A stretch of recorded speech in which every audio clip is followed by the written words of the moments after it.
97 years had passed since a nuclear apocalypse killed everyone on Earth and drenched the planet in radiation. The survivors lived inside a space station called the Ark, where they had to wait 100 years before the Earth could support life again. Officers entered Clark Griffin's room, the daughter of the Ark's chief doctor, Abby Griffin. They attempted to put a wristband on her, but she refused, claiming she wasn't 18 yet. Crimes committed inside the Ark, no matter how minor, are punishable by death unless you are under the age of 18.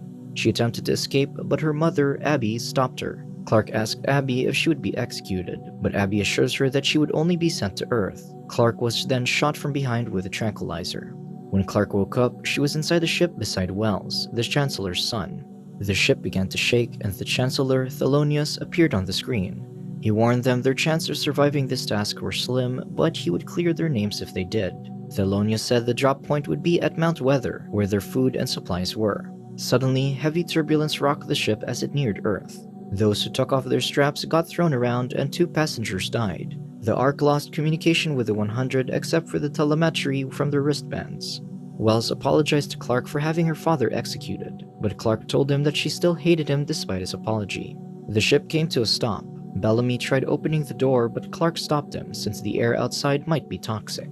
Octavia, Bellamy's sister, appeared and the two reunited. Her mother had hidden Octavia since it wasn't allowed in the Ark to have more than one child. Octavia noticed Bellamy wore a guard's uniform. He said he used it to sneak into the ship. Bellamy opened the door and Octavia walked out. She took a deep breath and yelled, "We're back." Everyone ran outside to celebrate. Clark looked at the map where Finn approached. She told him they had landed on the wrong mountain. Kane was talking to Abby, asking for the status of the 100. Abby told him 2 people died, but she said the cause was probably the rough landing, not radiation. Wells approached Clark, saying communications were down. Clark emphasized that getting to Mount Weather was more critical. The others approached, and Wells told them they should all go to Mount Weather. Bellamy intervened and said Clark and Wells should fetch the supplies themselves. Everyone else agreed. Murphy pushed Wells, causing his legs to get sprained. Wells got up and prepared to fight, but Finn intervened and told Murphy to stop. Bellamy pulled Octavia aside and told her he couldn't allow the people inside the Ark to come to Earth since he did something they would kill him for. Finn volunteered himself, Jasper, and Monty to go to Mount Weather along with Clark. Octavia also volunteered. Clark noticed scratches on Finn's wristband, which indicated he had attempted to take it off.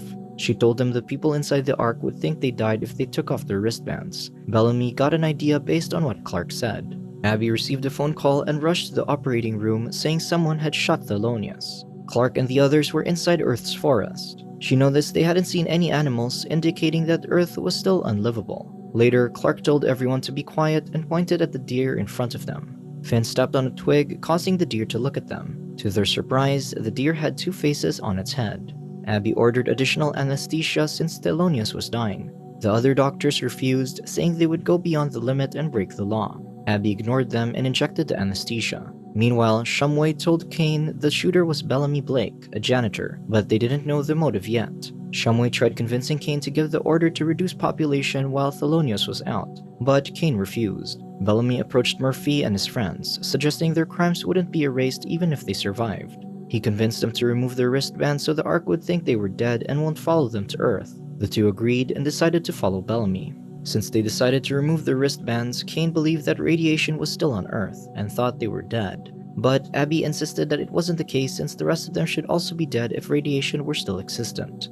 Finn wondered why they were sent to Earth in the Ark's 97th year instead of the 100th. Clark told them the Ark was dying, so they sent 100 juveniles to Earth to extend its life support. Her father discovered the flaw and thought everyone should know, but the council thought otherwise. Clark's father was executed and she was imprisoned. Octavia jumped in a river. Suddenly, a mysterious creature appeared and dragged Octavia. They dropped a stone at the river to distract it. Jasper leaped towards Octavia and dragged her back to land. That night, Wells saw people removing their wristbands. Wells confronted Bellamy, saying they needed the wristbands so the people inside the Ark could come down. Bellamy told him they could care for themselves. He reminded Wells of how his father, Thelonious, executed his mother for having a second child. Bellamy emphasized that on Earth, no rules applied. Inside the Ark, Shumway barged through Abby and told her she was being arrested for exceeding the maximum dose of anesthesia during Thelonious' operation. Abby said she only gave Thelonious enough anesthesia to live. Kane told Abby she was sentenced to death and would be executed the next day. Bellamy woke Wells up, threatening him with a gun. He led Wells to a place where they would be alone and told him he needed the Ark to think he was dead. Suddenly, Murphy and 3 other men pinned Wells on a rock and forcibly removed his wristband. In the Ark, Abby was about to be executed. Shumway opened the door and Abby stepped inside. As Shumway was about to press the button, Thelonious appeared and pardoned Abby. The door opened and Abby exited the chamber. Finn was about to cross the river when Jasper volunteered that he go first. Jasper jumped and reached the other side. He celebrated when suddenly a spear was thrown toward him, piercing his chest. Everyone screamed. They scrambled and tried to get to where Jasper was when Monty slipped on a pile of weird-looking bones. They heard a scream, and when they looked at where Jasper was, he was gone. Jackson, Abby's assistant, informed her that 23 juveniles were now dark tiles. He thought radiation was the cause, but Abby disagreed. Thelonious arrived with Kane and saw Wells' tile was black. He thought his son had died, but Abby told him otherwise. Kane intervened, saying they didn't have time for false hope since the wristbands indicated that Earth wasn't survivable. Wells was talking to Bellamy about the chaos that was boiling up in the camp when they heard a woman scream. They went toward it and saw Murphy forcing a woman to remove her wristband by placing her face near a fire. Wells intervened by shoving Murphy. Murphy retaliated and punched Wells. They fought and Wells pummeled Murphy. He got up and told Bellamy to stop it. Murphy grabbed a blade. Bellamy saw this and handed Wells a blade for a fair fight. Murphy sliced Wells' arm, but Wells was able to have his knife on Murphy's neck. Clark and the others arrived, which stopped the fight. Clark told them about Jasper, and Finn added, saying other grounders were on Earth. Clark noticed Wells' wristband was gone. She was surprised to know that they had removed 24 wristbands. Clark told everyone the Ark was dying, and the people there needed to know if the Earth was habitable. Bellamy intervened, saying they could take care of themselves. Abby asked Thelonious where he stood regarding the culling. Thelonious told her that they would die in 4 months unless they reduced the population. Abby disagreed, but Thelonious told her the survival of humanity is most important. Kane appeared and Abby walked out. Thelonious asked Kane if he had something to do with the shooting, since Kane would benefit the most if he died. Kane denied this and told Thelonious he wasn't surprised someone shot him since he was too weak to do what needed to be done. Clark was readying herself to rescue Jasper. Wells would accompany her, and Monty was tasked to re-establish communication with the Ark. Clark approached Bellamy and asked him to come since he had a gun. Bellamy refused, but Clark told him his followers would think he was scared otherwise. It convinced Bellamy, so he told Murphy to accompany him and for Atom to watch Octavia. Raven entered the Ark and took off her suit. She was excited to visit her boyfriend inside the prison. Unfortunately, her colleague told her the prison was under quarantine because of a virus and didn't allow visitors. Atom saw Octavia and a man entering the ship. Atom pulled the man down the steps and sealed the ship's door, locking Octavia inside. To her luck, Monty was there with her. Raven confronted Abby. She asked why an air duct was open if a virus had spread. Abby told her the virus wasn't airborne. Raven didn't believe her and said the council was hiding something. Bellamy held his gun and told Clark to remove her wristband, but she refused. Finn arrived and took Clark, splitting their search into groups. Inside the ship, Monty removed Octavia's wristband to attempt to establish a connection with the Ark, but it failed. Atom opened the latch and Octavia went outside. Finn wondered why Jasper was the only one attacked. Clark hypothesized that the river must be a boundary. Finn found a stream and went for a dip. He pulled Clark inside the stream and she noticed traces of blood. They went toward it and found Jasper's goggles beneath the rocks. Abby and Jackson found Raven sneaking into the air ducts. Abby grabbed her and she went inside the room. Raven examined the wristbands and told them she thought the juveniles weren't dying and instead were taking them off. Octavia saw a butterfly and followed it to where thousands of butterflies meshed together on trees. Atom appeared and after staring at each other, they kissed.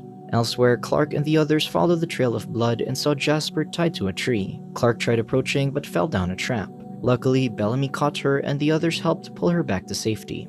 The meeting commenced. Abby tried convincing the other council members that the most delinquent members of the 100 were the ones removing their wristbands. Kane rebutted, saying they didn't have time to waste as each day that passed would require them to kill 10 people to keep the life support running. The voting started, 3 voted yes, while 3 voted no, and it was up to Thelonious to break the tie. He decided to abstain, which meant the council would have to vote again after 10 days to reach a decision. It also meant Abby had 10 days to change the council's mind. Finn and Murphy were trying to free Jasper when a panther appeared and charged at them. Bellamy tried to get his gun, but Wells surprisingly had it. Wells fired toward the panther but missed, which caused it to jump toward Bellamy. But Wells finally hit it. The animal died and the gun ran out of ammo.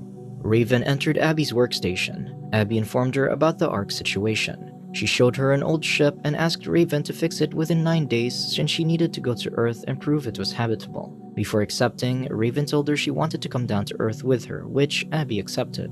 Clark and the others returned carrying Jasper. Bellamy showed everyone the dead panther for them to eat. Jasper was placed inside the tent where Clark took care of him. Bellamy was offering the others food in exchange for removing their wristbands. Finn saw this and went toward the bonfire to take some meat. Murphy stopped him. Finn told him he thought there were no rules on Earth and left. Atom was making out with Octavia, but Bellamy saw them. Bellamy called Atom and tied him to a tree, telling him no one must disobey him. Clark was watching a game with Jake, Thelonious, and Wells. Abby arrived and Jake left to check on the system's analysis. Meanwhile, Clark went to fetch water for Jasper when she saw a young woman screaming. She saw it was Charlotte, who seemed to be having a bad dream. Charlotte woke up and told her she kept seeing her parents being executed in her dreams. Clark told her to move past it as they've been given a second chance by being sent on Earth. The next day, Bellamy and Atom went to the forest to search for food while Clark took care of Jasper. The screams coming from Jasper were annoying the others. Clark thought Jasper might have an infection, so she told Wells to hold him down as she planned to burn his wounds. Octavia approached Adam but was ignored. She got angry and confronted Bellamy, asking what had happened to Adam. Bellamy told her he punished Adam for disobeying him. They heard a scream and Octavia ran toward Jasper, where she saw him grimacing. Bellamy followed and said Jasper was a lost cause. Bellamy told Clark that if she couldn't heal Jasper until the next day, he'd kill Jasper himself. Jake got back from checking the Ark's status. He told Abby the Ark had a year or two of oxygen left, and he wouldn't be able to fix it. Jake wanted the people to know, but Abby disagreed and told him to follow the council's orders, or he would be executed. Jake refused, and unbeknownst to them, Clark heard everything. Wells looked at the herb the Grounders used to heal Jasper. He determined it was seaweed, and Finn knew where to get it. Meanwhile, Bellamy attempted to hunt a boar when Charlotte appeared and scared it away. Charlotte told Bellamy she wanted to come with them since she couldn't take any more of Jasper's screams. Bellamy obliged and gave her a weapon. Clark, Finn, and Wells reached the river. Clark grabbed the seaweed and saw birds flying toward them, followed by the sound of horns being blown. She saw an enormous sandstorm in the distance and they ran for their lives. Clark told Wells about what her father discovered and his plan to inform the public about it. Wells told her that her father would be executed if he did that. Clark made Wells promise not to tell anyone, to which he obliged. The three rushed toward the car Finn discovered earlier and went inside it. Bellamy brought Charlotte inside the cave, but Adam tripped and got caught in the storm. The people back at the camp all entered the ship and sought refuge there. The night came and Charlotte had another nightmare. Bellamy asked her what gave her nightmares. Charlotte didn't answer. Bellamy told her she'd keep having nightmares if she didn't slay her demons. Clark confronted Wells about him getting her father executed. Wells told her he made a mistake, but Clark wanted a better explanation. They argued and Finn tried calming them down. Murphy grew tired of Jasper's screams back in the camp, so he got up to kill him. Monty saw this and rushed to close the hatch so Murphy couldn't get to Jasper. Octavia got a pipe and locked the hatch from the inside. Jake made a video when Clark appeared and told him she knew about the Ark and his plan. Clark told him that she would help, but Jake refused her offer. Officers suddenly rushed inside and told Jake he was under arrest for treason. The fog cleared and the three immediately went toward the camp. Finn told Clark he thinks Wells was hiding something since he never gave a straight answer whenever she asked about her father's execution. Finn asked if Wells was the only one who knew about her father's plan, to which Clark paused. Charlotte screamed as she saw Atom lying on the ground with his skin burnt. The sandstorm had burned his skin when he got caught in it. Bellamy arrived and ran toward his comrade. Adam looked at Bellamy and asked to be killed. Charlotte heard this, so she gave Bellamy her blade. He told Charlotte to go back to camp. Clark arrived. She saw Adam's body and signaled Bellamy that he was a goner. Clark caressed Adam's hair and started to hum. She slowly took the knife from Bellamy and pierced Adam's neck, killing him. They got back and Octavia approached them looking for Adam. Bellamy tried stopping her, but she removed the sheet and saw Adam's face. Octavia wept and walked out. Bellamy asked Murphy if Jasper was okay. Murphy told him he was about to kill him, but his psycho sister stopped him. Hearing Murphy call Octavia psycho made Bellamy furious. He lunged at him and Murphy apologized. Abby hugged Jake as he was about to be executed. Clark arrived and she hugged her father for the last time. Jake gave Clark a pendant. Thelonious told Jake it was time, so he entered the chamber. The hatch opened, which pulled Jake into space, killing him. Clark helped Jasper drink the medicine and went outside to comfort Wells. She asked if her mother was the one who told Thelonious about her father's plans. Wells grew silent and told Clark he was trying to protect her. Clark wept, asking him for forgiveness. Wells smiled and told her he already did. While Octavia, Monty, and Finn were drinking, Jasper suddenly spoke. They rushed to him and Finn gave him water. Smiles were seen around all their faces. Clark arrived and thanked him for not dying. Charlotte approached Wells, asking him if she could join him during his watch. Wells said yes, so she sat beside him. Charlotte suddenly stabbed him in the neck. Wells fell back, choking on his blood. She told him she kept seeing his father execute her parents in her dreams. As Wells drew his last breath, Charlotte had finally slain her demons. Subscribe to watch more videos like this. Turn on notifications. And leave a like, it really helps the channel out. Thank you for watching.